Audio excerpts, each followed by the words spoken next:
Então, com o Johnny Carvalho, que é advogado, né, e conversa com a gente. Ele é da Carvalho Silva Advocacia e Consultoria. E eu achei muito interessante, Johnny Carvalho, muito bem-vindo aqui ao nosso programa, viu? Para começo de conversa, qual time que você torce? Bom dia. Esporte Clube do Recife. Ih, rapaz. Tá satisfeito com o seu time ou não? Nem um pouco. Nem um pouco, né? Tá bom. Já vou falar sobre esse negócio aí de time de futebol, né, sobre o esporte. Quero saber a sua opinião. Mas obrigado por aceitar participar do nosso programa, então, sobre essa história de recuperação judicial de clube de futebol. Você publicou aqui uma matéria que eu achei interessante. O Figueirense conseguiu importante decisão do Tribunal de Justiça de Santa Catarina, que reconheceu a legitimidade ativa para propor ação de recuperação judicial. O que representa isso, Dr. Johnny Carvalho? Primeiramente, bom dia, Edi Santos, bom dia a todos da bancada e bom dia aos ouvintes da Rádio Cidade. Representa uma importante inovação, porque até então a gente não via previsões de associações, inclusive times de futebol, de conseguir recuperação judicial, já que é uma medida normalmente para empresas. Mas o Tribunal de Justiça de Santa Catarina entendeu que um time de futebol ele tem uma representatividade, um papel social, porque gera empregos diretos e indiretos, além de todo a questão financeira que movimenta. Não deixa de ser uma então, empresa, ele reconheceu, através da lei Pelé, que existe uma equiparação com a empresa, o direito à recuperação judicial. O que na prática é uma recuperação judicial? No caso do clube de futebol, ele conseguindo isso, né? Recuperação judicial significa que ele vai poder fazer, se reorganizar financeiramente sem ter cobranças na justiça. Mais ou menos eu entendi por aí, é assim? Mais ou menos por aí. A recuperação judicial, ele permite as suspensões das execuções trabalhistas e quirografares, também permite as suspensões de atos expropriatórios, como leilões. Recentemente, eu tive a notícia aí do Náutico, está passando por um processo de leilão. Isso. Recentemente também o Central perdeu aquele imóvel que era o antigo restaurante Asa Branca, através de um leilão trabalhista. Então ele permite se reorganizar financeiramente e administrativamente. Certo. Os nossos companheiros aqui da bancada, aqui à minha direita tem a Gabi Mendes, à esquerda tem o nosso querido Cláudio Olivo Baiano, e eles também têm perguntas a fazer ao Johnny Carvalho. O Rubro Negro aqui não está como torcedor, não, ele está como advogado. Não. Mas a gente perturbou você como torcedor também. Pois não, Oliva, diga aí. Satisfação, doutor. Ô, Johnny, no que diz respeito à recuperação judicial para uma empresa, né, uma empresa convencional, já que os clubes são associações, se não der certo, pode ser decretada a sua falência, né? Me corrija se eu estiver errado, viu, doutor? Não somos juristas, exatamente, não. Tá no correto. que diz respeito a um clube de futebol, se essa recuperação judicial não der certo, também será decretada a falência de um clube? Exatamente, será decretada a falência dela.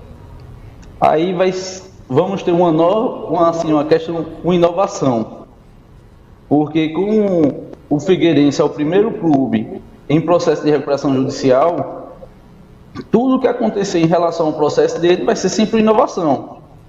Temos uma comparação em relação ao futebol italiano, onde constantemente vemos os times com falência. E o que acontece?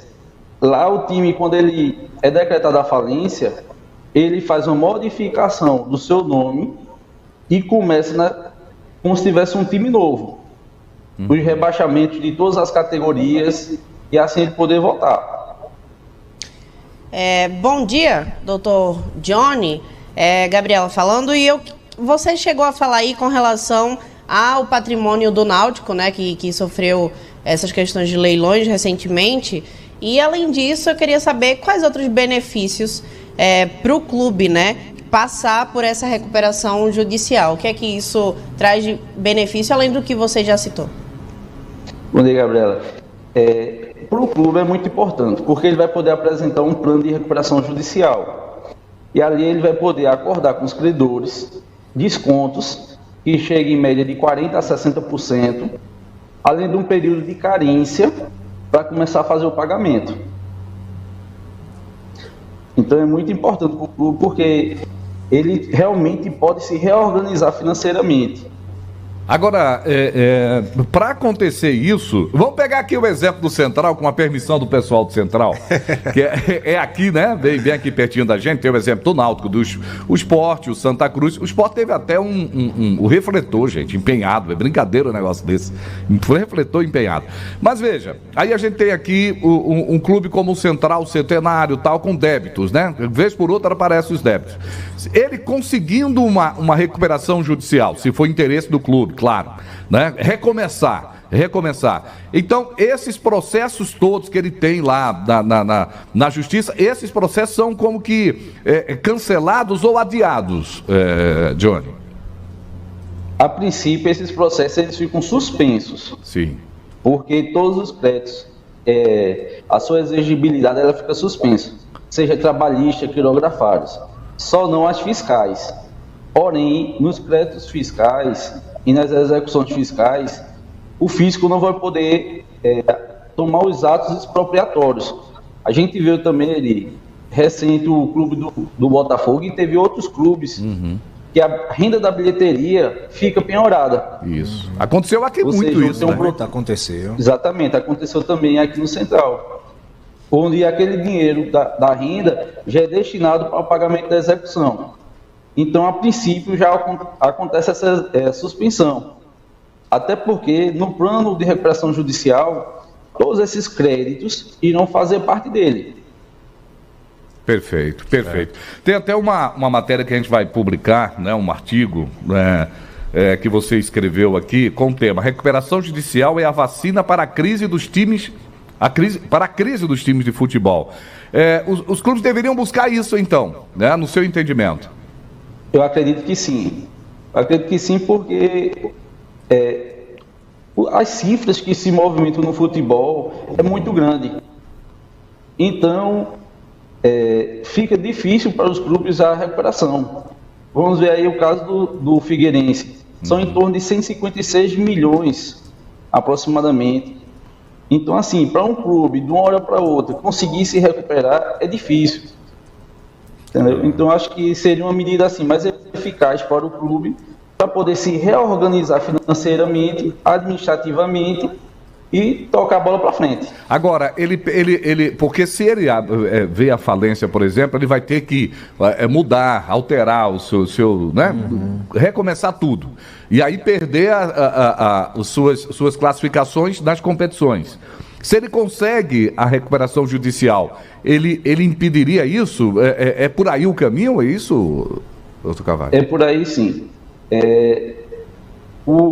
A recuperação judicial é muito importante, só que corre um risco da falência. A falência pode acontecer por alguns motivos. Exemplo, descumprimento do plano de recuperação judicial, algum ato do dirigente considerado pelo atos crimes na lei de falência. Então, tudo isso pode tornar o clube, levar o clube à decretação da falência. A questão da falência, em que eu citei aqui agora há pouco, é em relação ao futebol italiano. Isso não quer dizer que será aplicado aqui no caso do Brasil. A princípio, a falência é justamente a extinção do clube. Porque aí iria ter o processo da venda do patrimônio, ou então a venda do clube, para poder gerar créditos para fazer os pagamentos. Perfeito. Ok, doutor. Aproveitar aí a assessoria do doutor, trazer um caso prático. Em 2013, eu estava em Salvador. E comendo acarajé também. E lá um clube, o Bahia, né? Ele passou por uma intervenção jurídica. E naquele momento foi feito um acordão. Pegou toda a dívida de trabalho e parcelou em um bocado de ano. Todo mês o Bahia tem que dar um valor à Justiça do Trabalho. Pegou o fisco e tudo mais, fez também um levantamento e dividiu. E isso tem sido pago, a dívida do clube diminuiu muito. No que diz respeito à recuperação judicial e esse tipo de acordão, não seria melhor para o clube uma alternativa como esses acordões para não correr o risco de ser decretada a sua falência? Ou se existe uma diferença, né, talvez muito grande entre uma coisa e outra? Qual é a visão do doutor sobre isso? A minha visão é o seguinte: a recuperação judicial, ela está expressamente em lei, então ela passa a dar uma segurança jurídica ao clube, tanto ao clube como aos credores. Então, assim, em questão de uma recuperação judicial, o plano de recuperação vincula mais os credores. Vamos analisar numa intervenção, um acordão, se um dos credores não quiserem fazer parte, como é que ficaria a questão do acordão, entendeu? Entendi. Ou seja, não iria valer para ele. Já em relação à recuperação judicial, vai ser votado em assembleia e sendo aprovado, aquele que tem objeção não tem muito o que fazer. Já foi, né, doutor? Já foi. É isso aí, Muito entendi. bem. Beleza. Uma pergunta aqui de um ouvinte, né? O Israelito Almeida, lá em Fortaleza, ele sempre acompanha a gente aqui. Sempre acompanha. Ele faz uma pergunta aqui que eu acho interessante. Perigo à vista, essa questão judicial, pode premiar a incompetência ou vigarice mesmo de algum dirigente de futebol? O senhor acha que pode ser isso? Algum pode utilizar para isso ou não há brecha? Assim, em relação a vigarice ou qualquer ato criminoso, não. Porque a lei de falência, ela prevê algumas leis, na verdade, prevê alguns crimes em que pode ser punido até com prisão. Uhum. Então, realmente, traz maior segurança. E a gente tem que observar também que essa questão de associação é muito complicado para o futebol brasileiro. Porque a gente tem eleições, mudança de visão de dirigente, mudança de atos e até de caráter dos presidentes. Então, assim, pode um presidente atual estar sofrendo em relação a atos praticados de dirigentes anteriores. Uhum. Muito bem. Perfeito. Amigão, muito obrigado pela participação, mas não posso perder a oportunidade, não. Diz que a gente perde um amigo, mas não perde... Não é a piada, é o momento. Dorival Júnior é o melhor técnico para o esporte, da sua opinião? De jurista... A minha opinião é que primeiro teria que ter as eleições, porque a gente já está tendo aí um presidente aí que está usurpando o cargo, né? Que já era para ter saído desde dezembro. Então, como é que a gente vai falar em planejamento se ainda não tem nem o presidente? Verdade, é assim. Muito bem, muito obrigado, amigo Johnny de Carvalho, advogado, ele que é da Carvalho Silva Advocacia, Carvalho Silva Advocacia e Consultoria, e esse assunto, esse artigo, né, vai ser publicado no blog do meu amigo, entendeu? Vamos publicar esse artigo aí, que eu achei muito interessante. Obrigado pelo artigo, viu, doutor? E a gente está sempre aqui à disposição e vamos nos atualizando sobre esse assunto. Agora, qual o clube que o senhor acha que deveria fazer imediatamente aqui em Pernambuco? Eu não vou perder essa, não. Em Pernambuco... Da Pernambuco. Tá bom. Não, Pernambuco. Não, tudo bem. Que a saída é buscar rápido a recuperação judicial. Diga aí. A gente tem aqui o exemplo, respeitosamente. Nós tivemos o Central, que a gente acompanha corriqueiramente notícias sobre expropriações de patrimônio. Verdade. Temos também o caso do Salgueiro, que apesar de estar vivendo um bom momento no futebol, mas recentemente especulou-se nem participar das competições, justamente por crise financeira. E assim, a recuperação ela vai valer para todo mundo. Beleza, obrigado, amigão, bom dia, viu? Obrigado pela participação aí, muito legal esse tema. Ainda bem que ele não citou meu Palmeirinha lá do Jardim Primavera em Camaragibe. Um abraço, Carvalho.